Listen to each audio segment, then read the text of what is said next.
know what this is.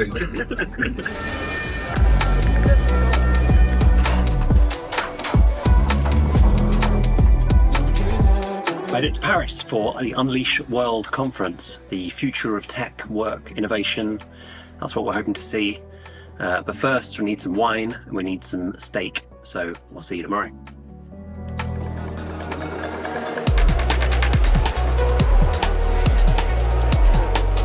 Started to see AI, of course, AI. It's all about AI.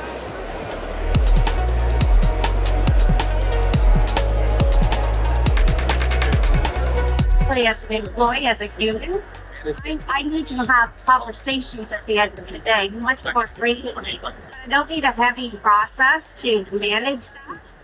If I instead have an environment where I can have continuous conversations, feedback, recognition, coaching from my leader, then I am much more apt to be engaged and much more apt to perform at a higher level, right?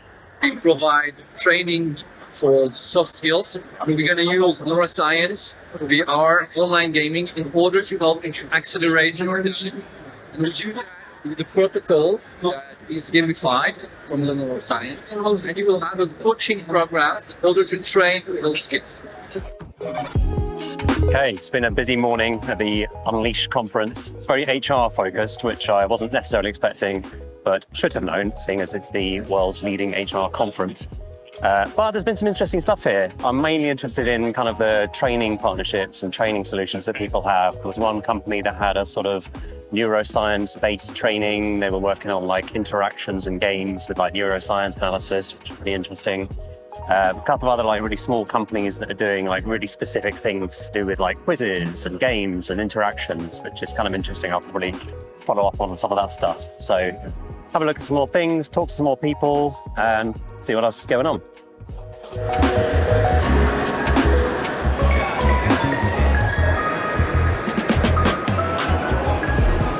So far we can create a question from either you just write a topic, select the subject and the level of difficulty.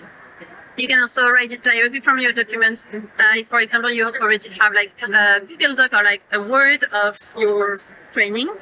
MCQs, word clouds, goals, kind of classics, and then you also have brainstorming, matching question, fill in the blank, label an image, find an image, of other different questions. So you can really diverse the pedagogical activities that you want to have.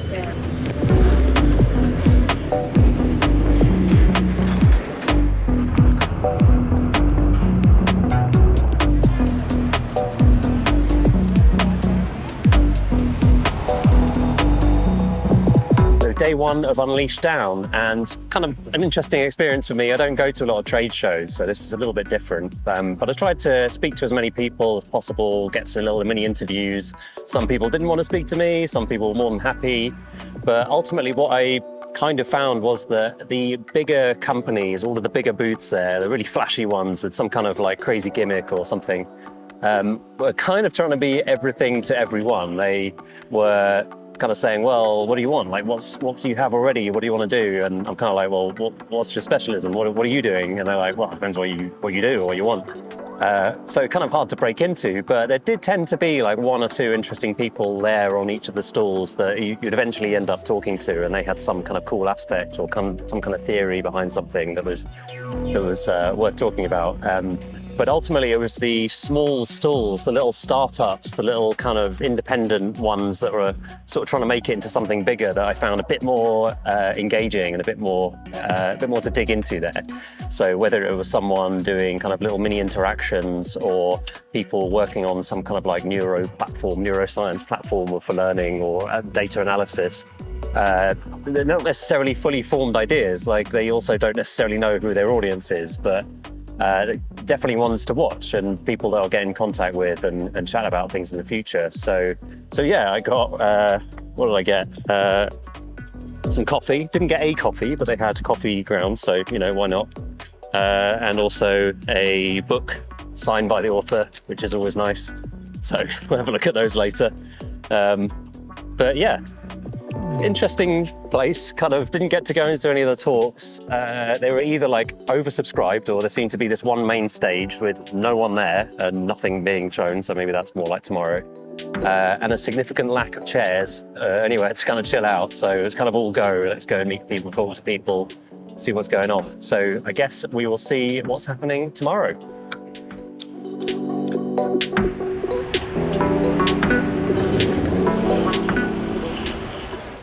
Day 2.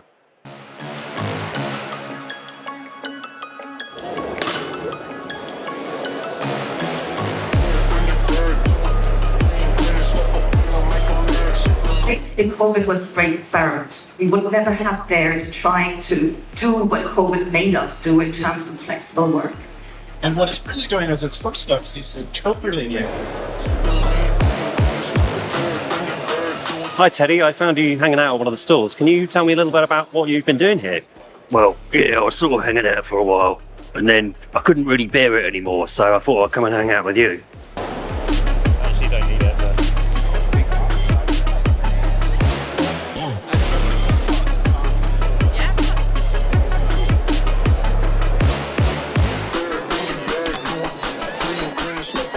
but... There's somewhere around here I can get my face on a cookie. So we're going to go and eat my face. Nice.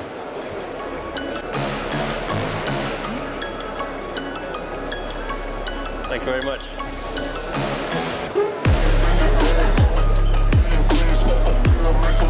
The crepes were good. Yeah. Coffee was good. Creep expectations. AI, I didn't really see it. No. And so a little bit disappointed. But skills. It's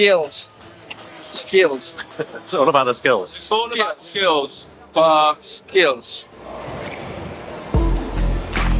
Unleash is done, and I feel like I've been unleashed from the possibility of roaming the halls forever and ever in search of the most interesting people to talk to. But I did find a lot of interesting people to talk to, a lot of nice faces, a lot of lovely people, a lot of people who I'll catch up with later. But however, there were 2 in particular from today that were very, very interesting. So the first was a guy who's working on, in fact, a very similar product to something I'm working on, the soft skills prototype. He's even using Unreal Engine, MetaHumans, voice to text and text to speech to do soft skills. He called them power skills, actually, kind of having conversations with AI systems in order to kind of practice these skills that you need to practice in conversations with real people, simulations, etc. So I'll show you a little bit of that. I actually end up doing a whole interview with him, and I'll probably post the whole interview because I kind of went in a little bit of depth with him. He turns out to be kind of doing my role in another company.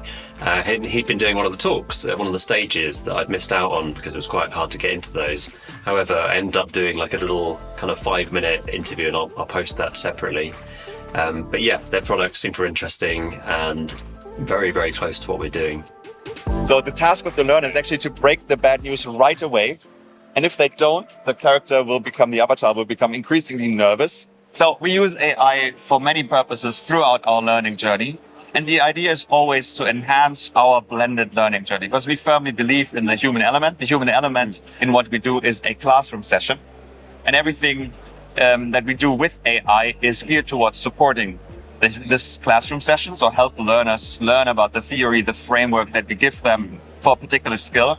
And then what's also important is what we call the apply phase, which is after the classroom, where our learners transfer the skills they learned with us to their jobs and apply them at work. Yeah. And we support this in our app, with an app, and we use AI to support the learners in that. The other company was a company called Interactive, very, very small company. I think it's only about 7 people at the moment. And they were producing kind of a platform around very, very short form content and interactions, not necessarily directed specifically to learning, but that's kind of one of the big use cases they've found for it, of people using their platform. And they were kind of quite honest about that. They found lots of different ways for people to use the platform, and they're noticing that in their user base. But it's a very, very engaging, short form way of getting content to people that's more engaging. It's not like, hey, it's like a massive social platform, but it's taking things from social platforms like TikTok and Instagram and then using those techniques to provide content for brands and for individual companies as well. We reverse engineer social media. Yeah. and we try to hold the attention of our users by using short and snappy content and changing the type of content. So what you just saw is that a card comes alive simply with AR. Then you get a question, then you get a video, then you can get VR, so 360 degrees, and all with a lot of interaction in it. Yeah. So they get interactive exploration instead of passive looking at stuff. Yeah. And one interesting thing that really works well also is that you create branches. So that you ask, do you want to know more about A or do you want to know more about B? And then you get different storylines. Does it suggest things? Like, can you sort of suggest, like, this is where you might want to go next? Like within, you can. Yeah, you can, definitely. As I said before, I don't go to a lot of these conferences, so it was a bit of an eye-opener into what is being sort of shown out there to the public and what is being kind of, what people think the value is of their propositions, which I don't necessarily agree with all the time. So it might be an opportunity to go to some more of these, do some more videos, meet some more people, and get some more free stuff as well. So, hope you enjoyed it. Let me know what you think, and I'll see you soon.